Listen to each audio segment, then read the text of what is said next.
Well, walk into any chemist, any department store, even supermarkets these days, and we're confronted with a myriad of choices when it comes to skincare. For many of us, creams and cosmetics have become a big part of our daily lives. But how would you know what you're really putting on your skin? Well, Adelaide's cosmetic cop thinks she has a fair idea. She says many popular brands are filled with nasty preservatives and chemicals that could be doing us serious harm. Vassal Melandris with more. It doesn't really matter the price you pay, it's the content of what is in the product. Doesn't bother you what you put on your skin? I don't really want to know. The only thing that really matters to me about makeup is the price and the brand. We should be concerned about the typical cosmetic and personal care products that you find in supermarkets. She's the department store's most feared customer. She is Adelaide's cosmetic cop. Were you alarmed by what you saw on labels of products? Very alarmed, yes. I couldn't believe the loopholes.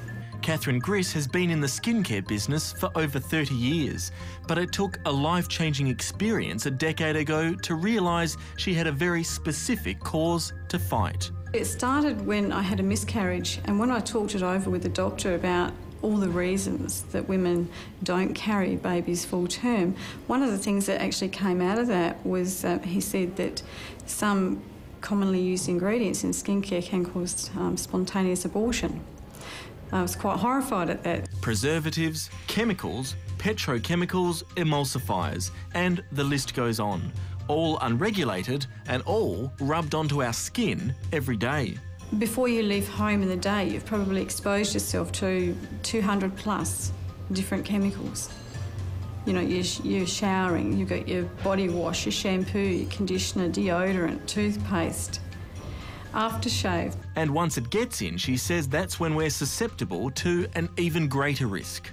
The trouble with some ingredients is that they can absorb into the skin and be taken up by the bloodstream, and they can lodge in your main organs of your body and build up. Catherine's worst suspicions were reinforced in 2004 when a British research unit claimed it found a link between 20 breast tumours and one of the real nasties in skincare preservatives, parabens.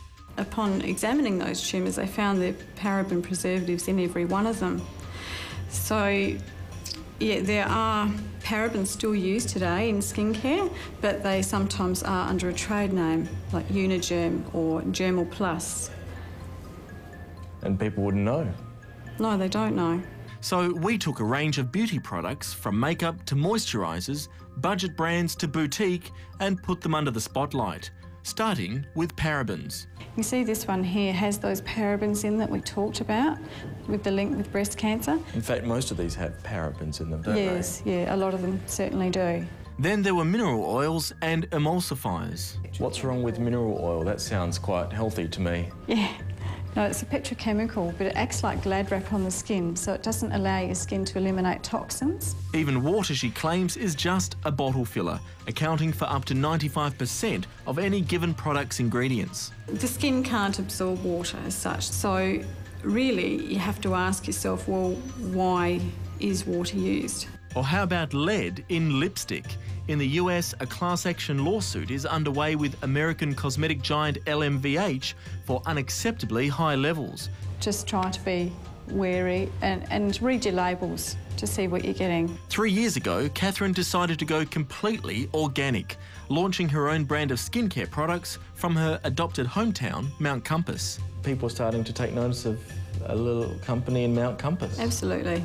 Now, Catherine's Kuush range is taking the beauty world by storm, with customers in Asia, Europe and the Middle East appealing to its status as certified organic, halal-free or no animal testing. It's even carbon-free. It feels quite strange when I see it written up in magazines from overseas and saying, you know, the Kuush is Australia's most respected or one of Australia's most respected spa brands. And while she refuses to give away her trade secrets, she's happy to give advice to customers, clients and fashion magazines about the cosmetic do's and don'ts. She's even writing a book. We are quite open with people that come to us for advice, of course, because the better that we can help the industry become, then the better it is for all consumers. They've got a battery of chemicals, about 20 or 30, that are commonly coming up. Toxicologist Peter Dingle warns many of the cosmetic products aimed at making us look good and younger in the short term are actually causing more harm in the long term. They're damaging the quality of your skin, so you're going to end up looking older and more wrinkled the more of these chemicals that you put on the skin. That's the incredibly ridiculous thing about it. Companies can say anything, basically, so you need to look for logos. For Catherine Griss, she says she won't be content until a national regulatory body is in place to police and protect customers from potential dangers. Our company has two strong beliefs, and one is that the consumer needs to be educated. The second one is freedom of choice, so their decision should be an informed decision.